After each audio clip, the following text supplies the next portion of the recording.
제가 회사에 출장권으로 인해 가지고 제가 방송을 올리는데 약간 지체가 된 점 좀 양해 좀 부탁드리고, 오늘 방송에서 제가 말씀드리려고 하는 내용은 바로 스마트 시티라는 이런 주제로 말씀을 드리려고 합니다. 자, 우리가 현재 이제 4차 산업혁명이 바로 눈앞에 놓여 있지 않습니까? 뭐 지금도 4차 산업에 향해서 꾸준히 가고 있는 거고, 아직 완벽한 4차 산업으로 오진 않았지만 어쨌든 그러한 발돋움으로 현재 나가고 있다. 그래서 이 산업혁명을 거쳐가지고 현재 우리가 정보화 혁명을 이제 지나고, 그 다음에 이런 모든 정보들이 하나로 연결되는 초연결 시대로 지금 가고 있는 거죠. 그런데 이런 고도의 정보화 사회가 현재 초연결 시대로 지금 다가가고 있는데, 또 그만큼 자동화도 이루어졌잖아요. 근데 반면 우리가 일하고 있는 노동의 시간은 크게 줄지를 않았습니다. 더군다나 우리 집 근처에 동네 이웃들이 누가 살고 있는지, 그 다음에 어떤 사람인지조차도 관심도 없을 정도로 현재 너무 바쁘고 우리의 인생이 고립되어져 살고 있죠. 대표적인 예로 뭐 젊은 사람과 늙은 사람 구분할 거 없이 고독사가 늘어나고 있고요. 또 결혼의 기피 문화도 늘어나고 있고, 그러니까 우리가 더 연결 시대로 희한하게 다가가고 있음에도 불구하고 반면에 인간적인 소통은 점점 더 고립되어져 가고 있다. 뭐 이러한 특이사항을 우리가 볼 수가 있죠. 이런 고독사는 결국 사람들의 무관심으로 인해서 생겨난 것이다라는 이런 사회적 이슈가 피어나기 시작하고, 사람이 할 수 없는 거면 뭐겠습니까? 결국 IT 기술, 즉 새로운 인간 관리 시스템이 필요하다는 것을 또 언론이나 이런 데서 공표를 하기 시작하는 거죠. 이런 고립적 문화가 현재 4차 산업으로 들어오고 나서 더욱더 심화되긴 했지만, 이것이 시초가 됐던 이런 건물이 있습니다. 이게 바로 박정희 정권 시절부터 개발되기 시작했던 아파트입니다. 이 아파트 문화가 현재 도시화를 급속도로 가속화시키는 데 성공을 했어요. 그러나 결국 사람들에게 이 아파트라는 공간 안에서 고립되어져 있는 삶을 선택하게 만들어준 거죠. 어쨌든 아파트는 상당히 기능적인 이런 건물이죠. 뭐 사람들과 소통을 하고 공감을 하기 위한 건물은 절대 아니라는 거. 그래서 대부분 미국에서는 못 사는 사람들이 저런 아파트라든지 오히려 이런 빌라에 살고 있고요. 정말 여유가 있거나 돈이 많은 사람들은 주택을 선호합니다. 왜? 인간처럼 살아야 되지, 마치 닭장에 있는 닭처럼 살 필요는 없지 않습니까? 물론 부자들도 아파트를 구매합니다. 그러나 대부분 그 아파트를 구매하는 이유는 부동산 가치로 자신들이 돈을 벌기 위해서 구매하는 경우가 훨씬 많다라는 거죠. 이런 아파트 문화가 솔직히 가난한 사람들 위주로 미국에서도 선택을 하는 이유가 바로 이 박정희 정권 시절로 우리가 이야기를 해보자면, 이 독재 정권에 저항하는 세력을 효과적으로 통제하기 위해서 이러한 아파트 문화의 방법을 요긴하게 사용을 했다는 거죠. 야, 효율적입니다. 편리합니다. 그러나 중요한 건 이웃의 정이 사라지고 사람들의 소통이 없어지고, 그리고 동네길과 대청마루가 있던 사랑방 따위는 아무런 의미가 없어졌죠. 자, 드라마 보자고요. 응답하라 1988을 보셨던 분들이 많을 거라고 봐요. 여기에서 보면 우리 과거에 이웃들이 어떤 삶을 살았는지 노골적으로 잘 보여줍니다. 즉 정이 있었고요, 공동체적인 삶이 있었습니다. 그리고 가진 자와 못 가진 자에 대한 편견도 별로 없었어요. 원래 우리 인간들은 그런 삶을 원합니다. 그리고 그런 향수가 있기 때문에 그 드라마가 엄청나게 성공적으로 방영이 됐던 거죠. 이런 향수를 분명히 가지고 있음에도 불구하고 이런 것들을 점점 없애야만 합니다. 왜? 관리와 통제를 해야 되기 때문이죠.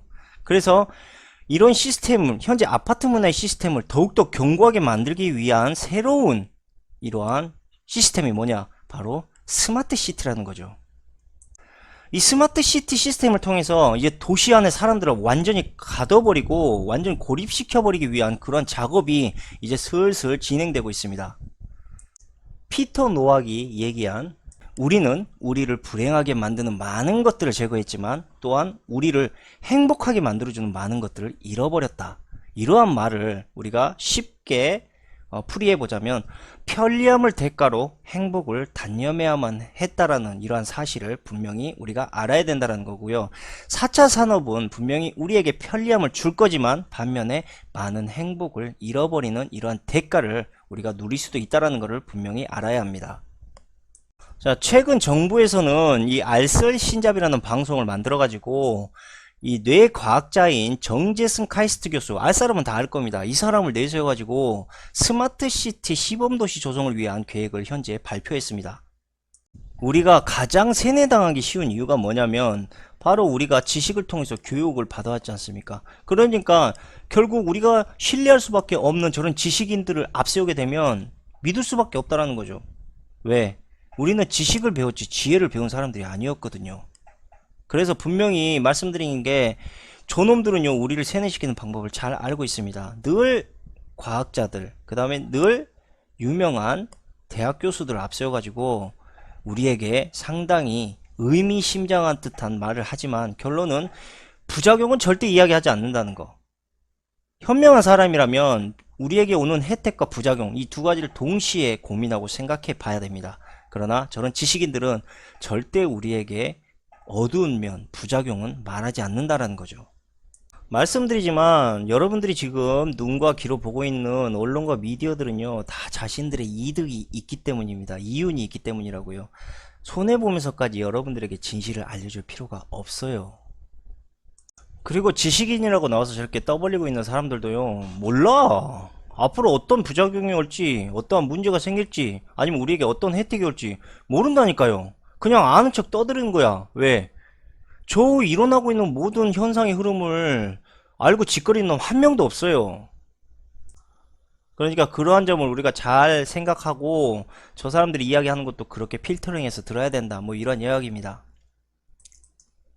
어쨌든 저 정재승 카이스트 교수가 이 스마트 시티에 대해 이야기하면서 이것이 엄청 편리할 것 같이 막 엄청나게 사람들에게 막 이해를 시키려고 포장을 하면서 말을 하고 있는데, 진짜 과연 스마트 시티가 우리에게 혜택만 주는 그러한 도시인지, 그리고 그 계획에 대해서 우리가 한번 자세히 들여다보고 한번 판단을 해보도록 하죠. 자, 우선 정부가 1조 7천억 원, 즉 세종에서 7천억 원을 투자했고 그 다음에 부산이 1조 원을 투자했습니다. 하여튼 이만큼 어마어마한 자금을 투입을 해가지고 세종시 5-1 지역과 부산 에코 델타시티에다가 이 스마트시티 시범도시를 2021년까지 만들겠다, 이렇게 포부를 밝혔습니다.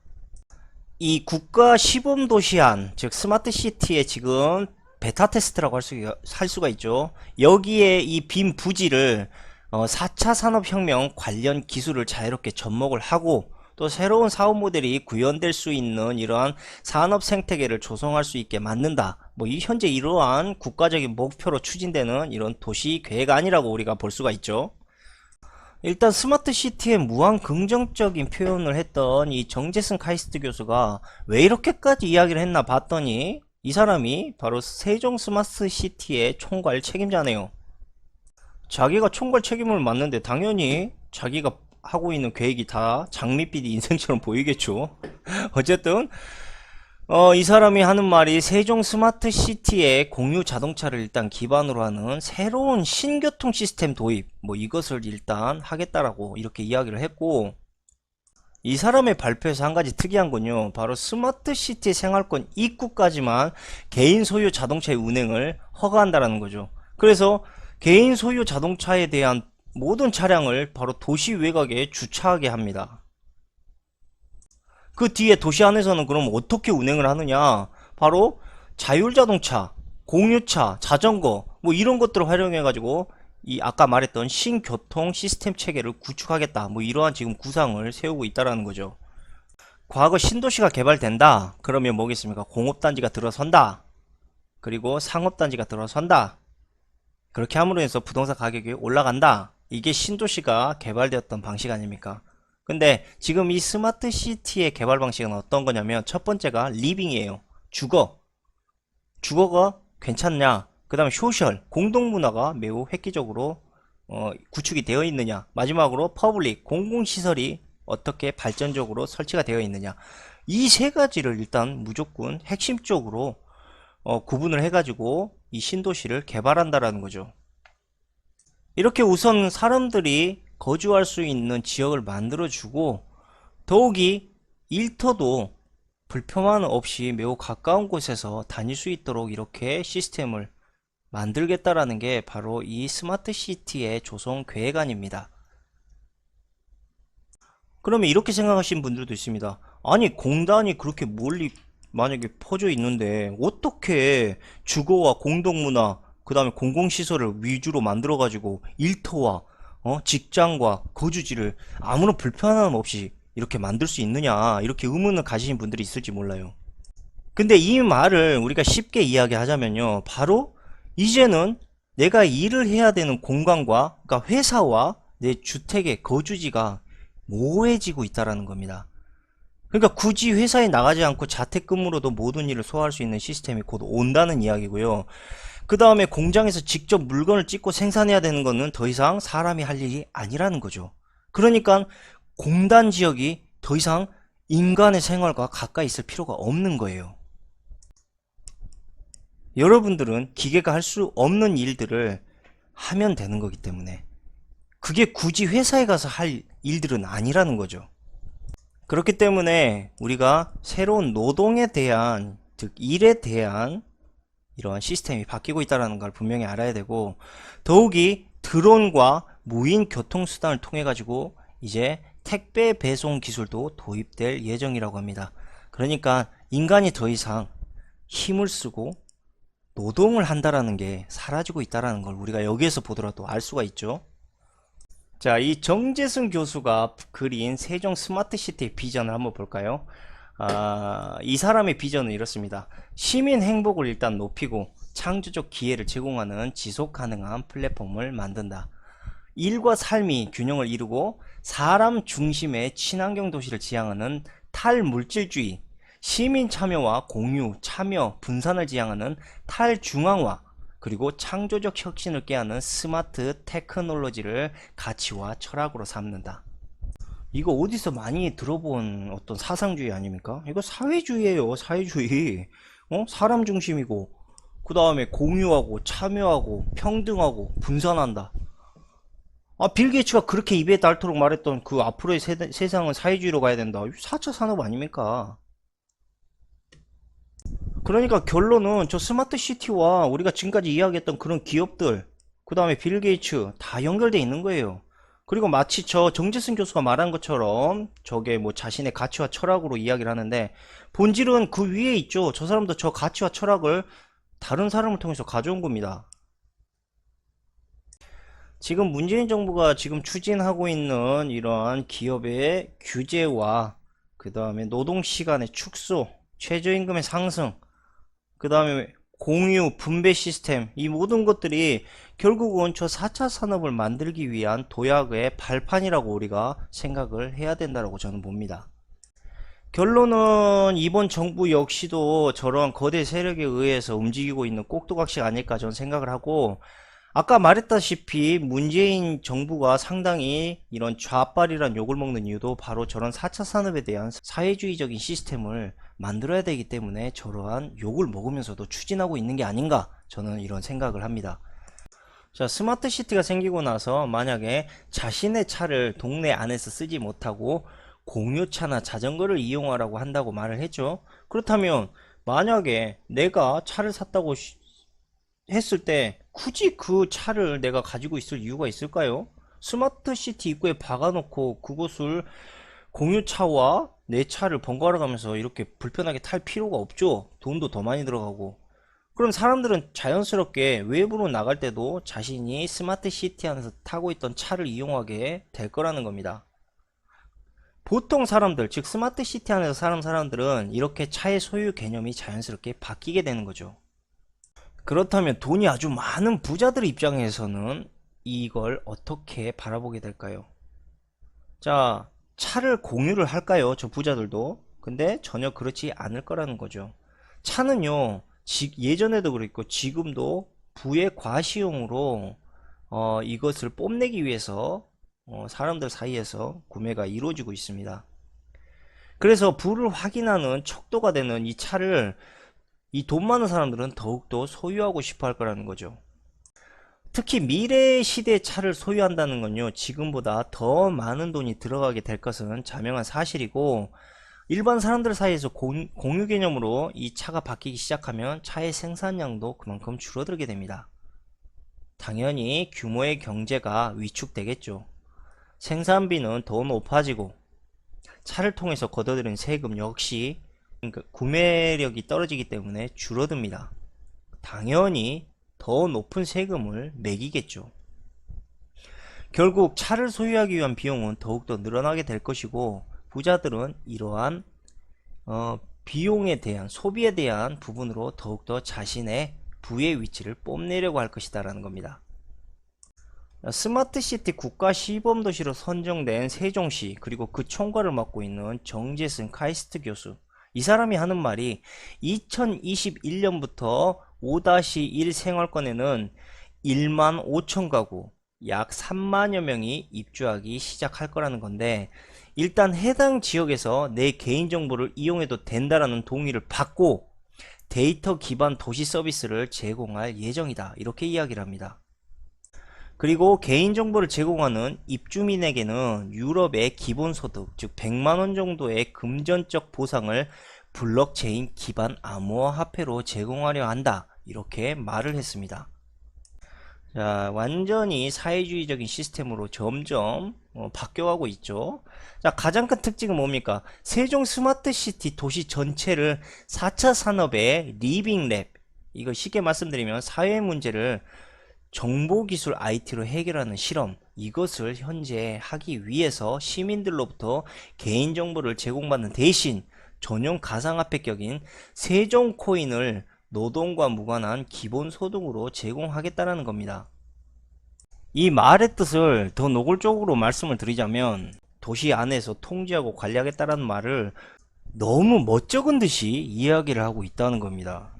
여러분들의 개인정보와 신상정보를 제공해준 대신에 여러분들에게 돈을 주겠다는 이야기인데, 결국은 여러분들이 어디에서 무슨 짓을 하고 있는지 저놈들이 다 감시하고 통제하고 관리하겠다는 이야기예요. 대신에 돈을 주겠다, 그걸. 이런 이야기를 하는 거죠.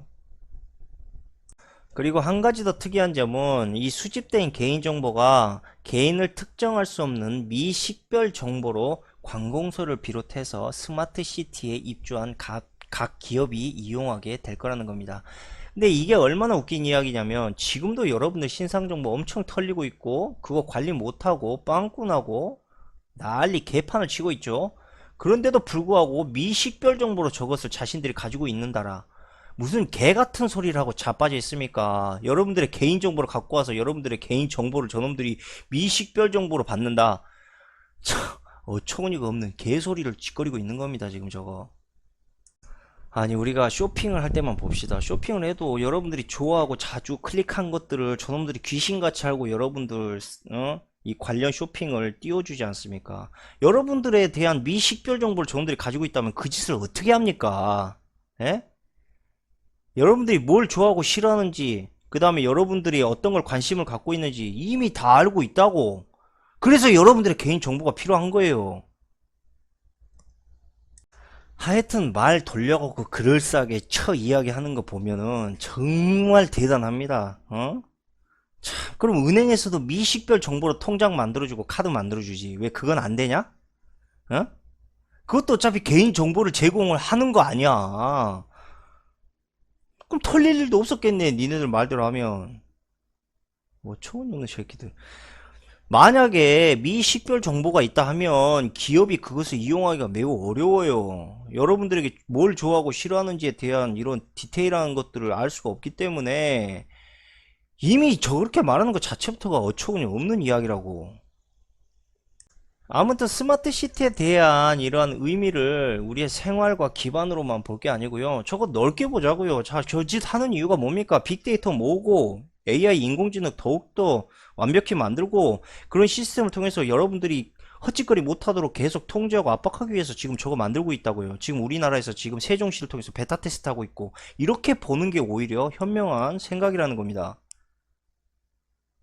저 새끼들 저 짓 하면서 돈까지 주겠다잖아요. 이거 뭐 사회주의야 뭐야? 이거 완전 사회주의지 지금. 그러니까 모든 것들이 계획의 기반대로 가고 있어요. 빌 게이츠가 씨부렸던 그것만큼. 다음으로 부산 강서구의 에코델타 시티, 여기도 지금 우리나라의 스마트시티 국가 시범도시를 만들고 있죠.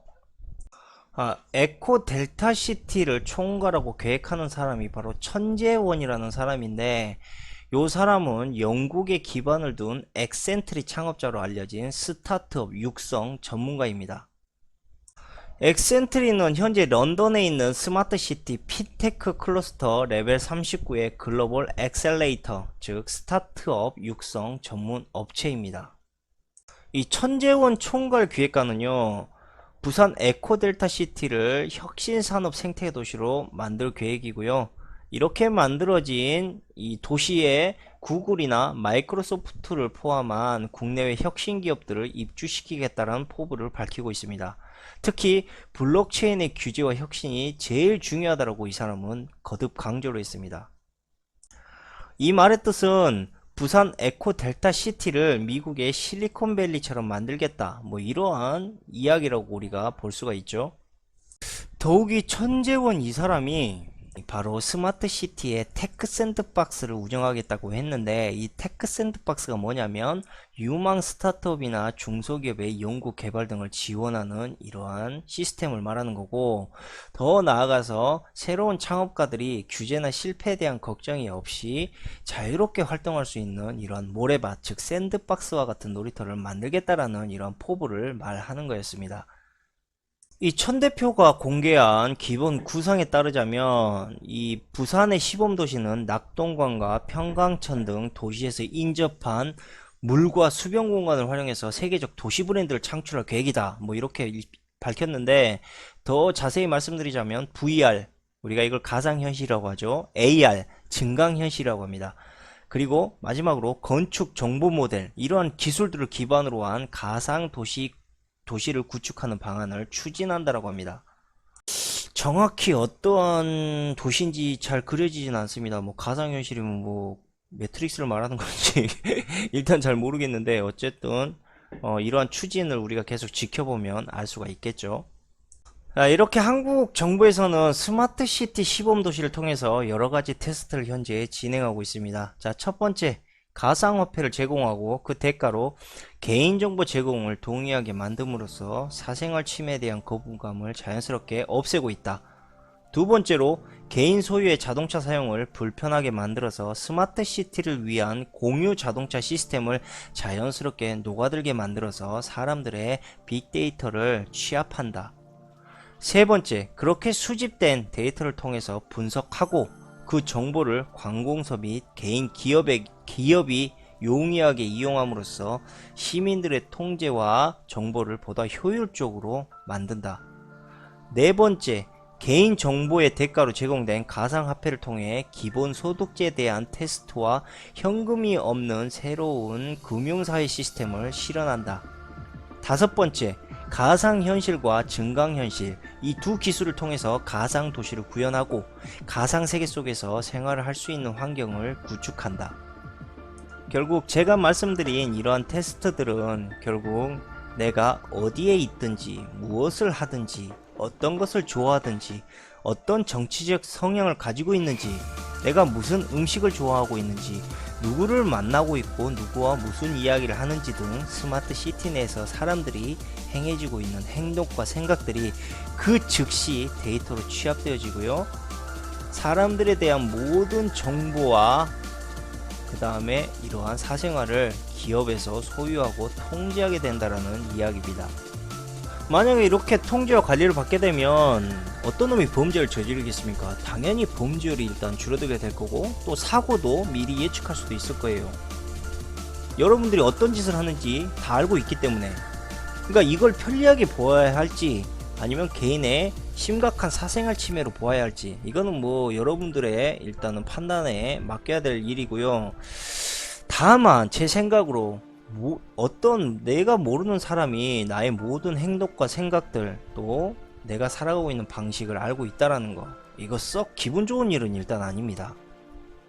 정재승 교수 같은 사람들을 미디어에 앞세워서 사람들에게 이런 대중성과 신뢰를 만들어간 거, 그 다음에 정재승 교수와 유시민 작가의 암호화폐에 대한 설전, 결국 이런 것도 우리가 넓게 생각을 해보자면 스마트 시티를 만들기 위해서 만들어낸 일종의 포석이었다, 이렇게 저는 생각이 들고요. 아까도 말씀드렸지만 정재승 교수가 추구하고 있는 스마트시티의 사회적 관점만 보더라도 탈물질주의는요, 빌 게이츠가 이야기했던 사회주의적 발언의 느낌이 강력하게 들었다라고 볼 수가 있고, 탈중앙화라는 말은 비트코인과 매우 비슷한 느낌이 들었습니다. 결국 스마트시티와 비트코인, 이 두 가지가 상당히 밀접한 관련으로 우리가 움직이고 있었고, 이 사회주의적인 시스템은 바로 국가 주도에 의해서 모든 것들이 만들어 나가고 있다라고 했죠. 그래서 중국이 기가 막히게 이 시스템과 잘 조율해서 맞아 떨어져 가기 때문에 현재 엄청나게 4차 산업이 성장하고 있는 이유고요. 한국 역시도 그렇게 점점 스마트 시티를 통해서 바꿔가고 있다는 걸 우리가 알 수가 있죠, 이번 방송을 통해서. 그런데 이제 한 가지 의문이 게 뭐냐면, 비트코인이라는 건 탈중앙화 아닙니까? 그러니까 사회주의와 상당히 반대적인 성향을 갖고 있다는 거죠. 비트코인에 대한 저런 암호화폐와 그 다음에 스마트시티라는 사회주의적인 개념이 강력한 저러한 시스템을 어떻게 섞어낼지 참 궁금하긴 합니다. 여러분들에게 마지막으로 제가 물어보고 싶은 게 있습니다. 과연 스마트시티 시범단지에 내 정보를, 모든 것들을 까발려, 알몸처럼 까발려 주고 들어갈 수 있겠습니까? 상당히 제 생각에는 들어갈 사람들도 있을 거란 생각이 듭니다. 왜? 우리 사생활 정말 어렵게 만들잖아요. 자, 영세업자들 다 죽이고 생활 어렵게 만들고, 결국 이게 뭐겠습니까? 이번 정부가 추진하고 있는 거 스마트시티로 들어오란 이야기예요. 여러분들 먹고 살기 힘들죠? 그러면 여러분들이 내놔야 될 게 뭡니까? 알몸땡이밖에 없어. 뭐죠? 개인정보. 여러분들을 억지로 먹고 살기 힘들고 여러분들에게 계층의 분열을 만들어줌으로 인해서 여러분들이 의지할 데가 어디밖에 없습니까? 바로 정부밖에 없어요. 스마트시티로 오세요. 여러분들 안 갈 것 같아요? 이미 그런 계획이 다 짜여져 있다는 이야기입니다. 자, 2021년에 스마트시티를 오픈한다고 하니까 지금 2018년인가요? 자, 19, 20, 21 3년 동안 우리를 매우 더 힘들게 만들겠죠. 그렇게 함으로 인해서 스마트시티가 아주 달콤한 제도라는 것을 스스로 받아들일 수 있도록 그렇게 모진 채찍질을 한 후에 당근을 줄 거라는 거, 이 점 잘 명심하시고 오늘 방송은 여기에서 마치도록 하겠습니다. 감사합니다.